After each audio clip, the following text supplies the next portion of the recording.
Paul George, a.k.a. Podcast P, was cooking tonight. His best game in a Sixer uniform. He had 29 points against the Knicks a couple weeks back in 32 minutes efficiently. But in my opinion, a lot of those buckets felt empty because they kind of got cooked in that game. Tonight, he had so many meaningful, impactful, momentum-changing buckets in key moments. That was the difference. I feel like all season long, one thing that has been missing from Paul George is making a bucket when the Sixers need it most. And tonight, that's exactly what he did. 29 points in 37 minutes, shot 62% from the field, 6 3-pointers, 8 assists as well. And that's the one thing you can't take away from Paul George during his Sixers career. This man is dishing and diming. He's arguably the best playmaker on the Sixers this season. Paul George only had 5 points midway through the second quarter, and the Sixers were doing good. They had a 14-point lead at one point,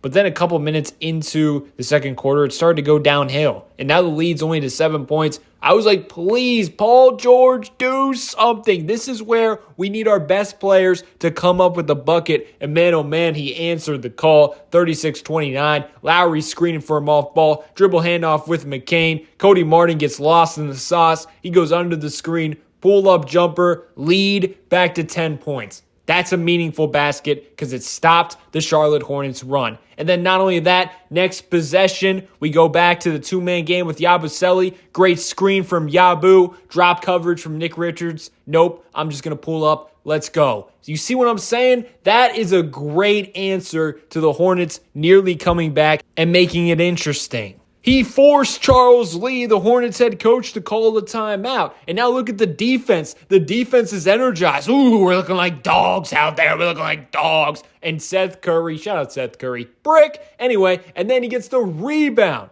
Paul George is very good at this weak side rebound. Way better than Tobias Harris. That's one thing I noticed this year. I like his defense and rebounding. However, he dribbles it up the court then, 42-29, and he's like, let me just go to work again. Behind the back, into the screen, pull up, try to get that James Harden fake call by flopping a bit. He doesn't get the call, but he gets the basket. You love to see it. And now a 7-point lead is up to 16 points just like that because the Sixers have a better player than the Charlotte Hornets. That's what I like to see from Paul George. Props to the Hornets for never giving up. Again, in the third quarter, it's down to a 7-point lead. Oh man, the pressure is getting to the Sixers. And Paul George is like, I got Micic on me? Are you kidding me? Come on now. You got to take advantage of that matchup, and that's exactly what he does. Take him to the hoop. Dunk on him. And he finishes with the floater and won another crucial bucket, and it's back to 10 points, back to double digits, just like that. Can we discuss his fourth quarter? Because, it was beautiful. So, fourth quarter, he had 10 points in 12 minutes,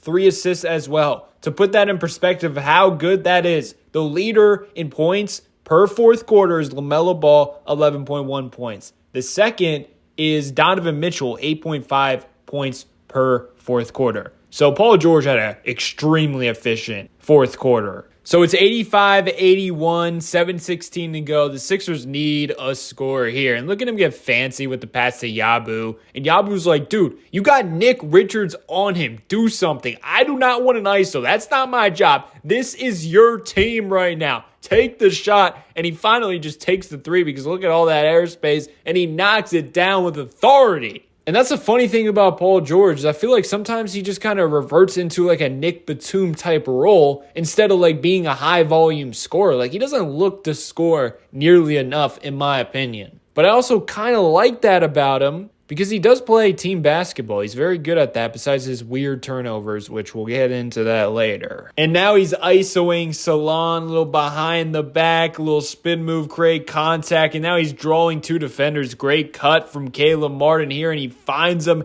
and it results in a goaltend. But then it goes back down to a 4-point game, and it was just a Paul George save us offense for most of the fourth quarter until Tyrese Maxey took over in the end. But again, he gets to switch on a smaller defender. Ooh, between. Ooh, he's getting frisky with it. And then he pulls up on the right hand. Man, pulling up on the right hand is so tough as a righty. If you play basketball, you understand what I'm saying. So for him to do that with confidence, oh, he's a bad man. It's a tie game, 95-95. Who we going to? Of course, it's Paul George. Little jab step, Rooney shifts Cody Martin a bit, so now he runs into the screen, or he has to go all the way around the screen. And then Nick Richards, too much in drop coverage. Paul George pulling up, and it's good to take the lead. So many clutch buckets. And then the next possession later, he pushes Martin, so now he runs into the screen, forces two onto him. And look at this pass. Oh my goodness, he's threading the needle. And this got him confidence. You guys miss Joel Embiid playing? Well, this is some Joel Embiid type stuff. I'm telling you, him and Paul George have the same negative qualities. Too lackadaisical with the ball. Like, what is he thinking? He sees Gershon here, and he does a little no-look pass. He's getting fancy, a little too frisky, and it's a turnover. And Tyrese Maxey saw that and was like, no, you're not closing. You got us up to this point. I'll take it from here because you're getting a little too cocky for my liking. That's the thing about Paul George. He's just a chill guy. That's who he is. He gets lackadaisical and he'll have silly turnovers. It's just like Joel Embiid. They'll make like an amazing pass from drawing a double team or whatever. And then the next possession, they'll have the dumbest turnover you can possibly think of. But shout out Paul George. He was terrific tonight, and he's playing with a huge brace on his knee. I think the Sixers are going to be like the first team that has a human with a robotic part. Like, I'm not kidding. I think Joel Embiid is going to have to have a robot's knee soon. That's the only way we're going to see him. And arguably, this big brace that you see on Paul George and also Embiid, I'm not going to lie, it kind of looks robotic-y. The Sixers might be investigated for that next.